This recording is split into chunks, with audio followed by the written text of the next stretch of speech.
Hello everyone, this is Shivani Sheikh from Arya's Glamorous Girls.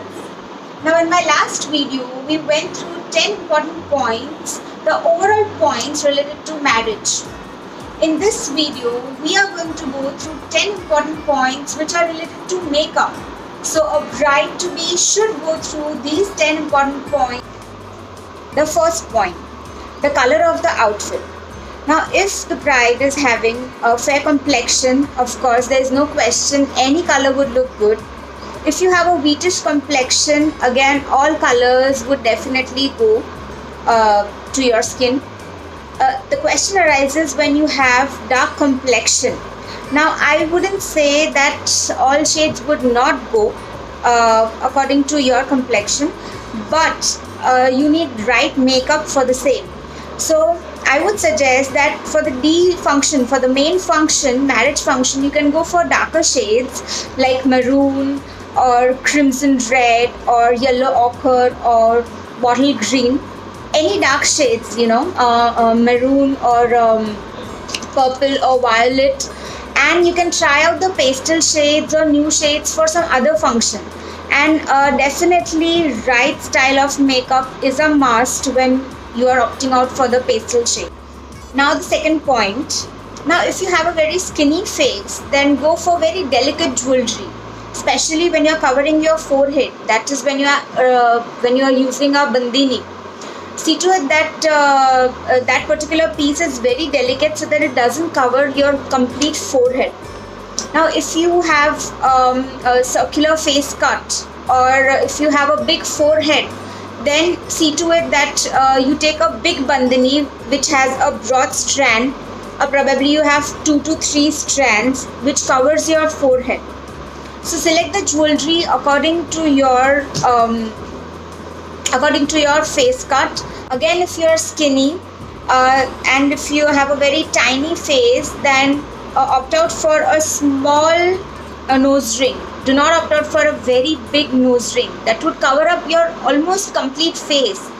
So, and if you are having a big face, say a circular cut or a square cut, a broad face, then you can go for a bigger nose ring. So that would cover up the face. So you can use a little bit of tactics while selecting the right jewelry. Now the third point, and this is really very important, this point talks about the base, the foundation base that we use for the makeup. Now if this particular thing goes wrong, your complete makeup goes wrong.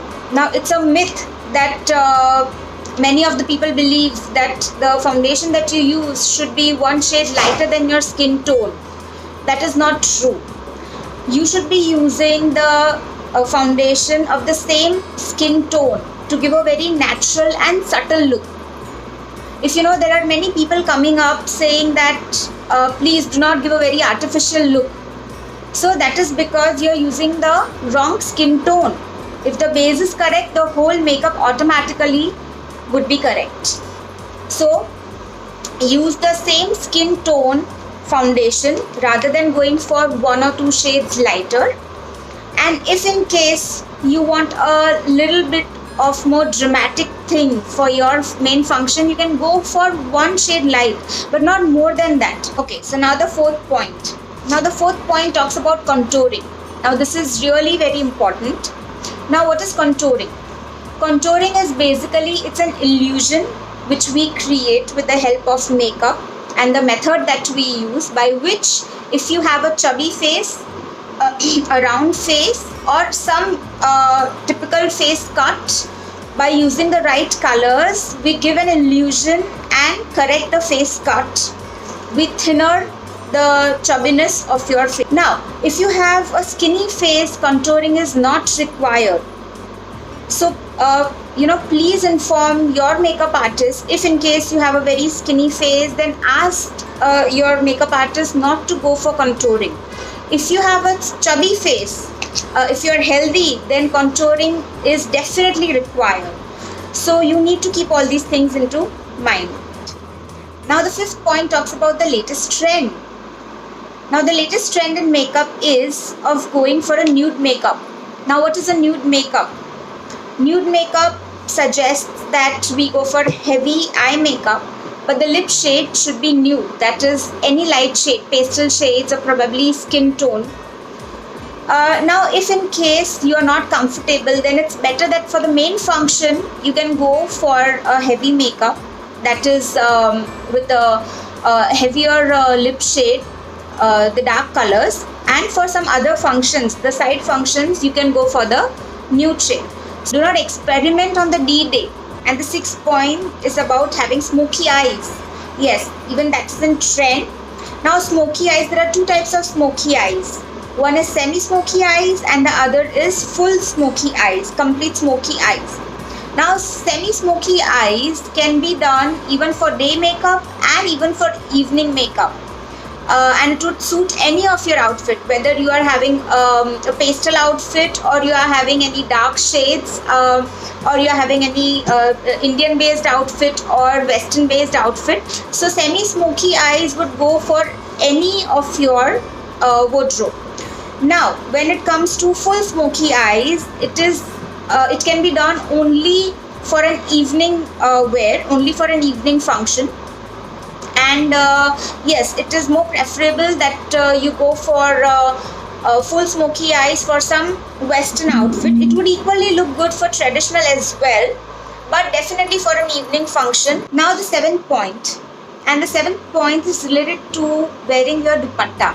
Now these days the trend is that we use two dupattas, that is, one is the long one if you're wearing a chanya choli, one is the long one which we drape it around the chanya choli, and the second one is which we cover the head with.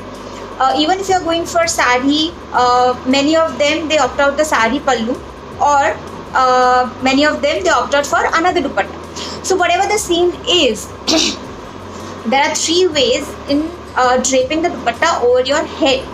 Now I'll tell you the correct way. First is, many of them they cover it like this. Now this is wrong.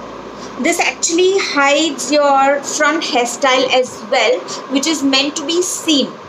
Second option is this. Now if you see, I have had a little bit of bounce on my with the hair. I've had a little bit of bounce. Okay, so you can just put the dupatta over here. Mostly all the brides would be having a little bit of bounce for their function, for any of their hairstyle. Obviously it's not mandatory, but mostly all would be having it. So if you attach the dupatta from the center, it would let the front hairstyle be seen.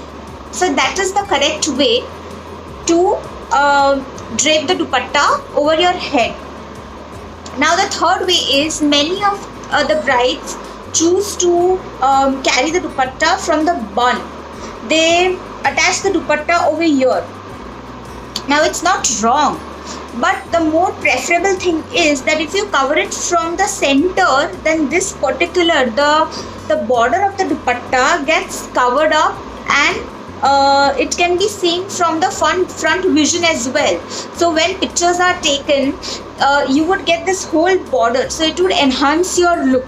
So rather than putting it completely in the front, which would cover up your the front radial hairstyle, or if you cover it at the back, like say just on the bun, then again this would, like, it will feel as if you're not having a dupatta, you know, it would just make you feel a little incomplete as a bride.